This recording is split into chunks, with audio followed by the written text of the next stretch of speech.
धन्यवाद। योगेश रसाइली भाइ कृपया आउनुहोस्। हेलो नमस्ते सबैजनालाई। मेरो नाम चाहिँ योगेश रसाइली हो अनि मेरो घर चाहिँ पश्चिम डोटीमा पर्छ अनि मेरो तराई घर चाहिँ सुखड हो। आज म एकदमै खुसी छु किनकि म आज युके आएको 3.5 वर्ष भयो। 3.5 वर्षमा यसरी हाम्रो युके समाजले एकदमै महत्त्वपूर्ण कार्यक्रम तपाईहरु माझ राखेको रहेछ। यो देख्न पाउँदा म एकदमै खुसी एकदमै हर्षित छु। यसरी नै हाम्रो संस्कृति हाम्रो समाज अनि हाम्रो पहिचानलाई जोगाएर राख्नुको लागि सम्पूर्णले एकदमै महत्त्वपूर्ण भूमिका निर्वाह गर्नुभएकोमा धेरै धेरै धन्यवाद छ।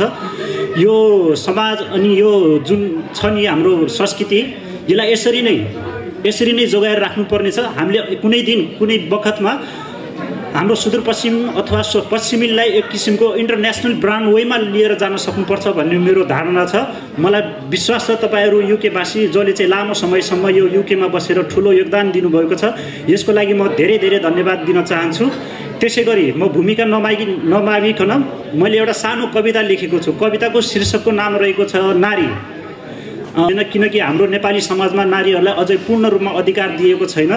त्यसकारणले मैले नारीको विषयमा एउटा केही सानो कविता लेखेको छु, त्यो सुनाउन चाहन्छु। कृपया एकचोटि ध्यान दिएर बकुल्ला जस्तो ध्यान दिएर सुनिदिनु होला। धन्यवाद। नारी। पृथ्वीको भार धान्न सक्ने शक्ति नारी हो। पृथ्वीको भार धान्न सक्ने शक्ति नारी हो। 9 महिना आफ्नो सन्तानलाई कोखमा राखी नयाँ जीवन दान दिन सक्ने पनि नारी नै हो। किन चाहियो हामीलाई अधिकार संविधानको पानामा हक र अधिकार? किन चाहियो हामीलाई तिम्रो अधिकार संविधानको पानामा हक र अधिकार? पहिला पनि मारेकै हो अहिले पनि मारेकै हो। पहिला पनि मारेकै हो अहिले पनि मारेकै छौ। फरक यति छ, पहिला जिउँदै चितामा जलाएर सती पठाउँथ्यौ, अहिले नाङ्गो शरीर बनाएर बलात्कार गरी हत्या गर्छौ। बिहानको पखी देवी भनी पूजा गर्छौ। बिहान पखी देवी भनी पूजा गर्छौ। रात परेपछि अलिक्षिणा भनी अपहेलना गर्छौ। किन चाहियो हामीलाई अधिकार संविधानको पानामा हक र अधिकार? किन चाहियो हामीलाई संविधानको पानामा हक र अधिकार? एउटा कुरा थाहा छ तिमी पुरुषहरूलाई, मान्छेको जीवनमा चाहिने भनेको 3टा कुरा हो, धन, शक्ति र शिक्षा। मान्छेको जीवनमा चाहिने भनेको 3वटा कुरा हो, धन, शक्ति र शिक्षा। धन लक्ष्मी देवीमा पाइन्छन्, यी पनि नारी हुन्। शक्ति दुर्गा मातामा पाइन्छन्, यी पनि नारी हुन्। शिक्षा सरस्वती मातामा पाइन्छन्, यी पनि नारी हुन्। शिरमा राखेर सम्मान गर्नुपर्ने नारीलाई एकैचोटि पैतालामा राखेर अपमान गर्छौ।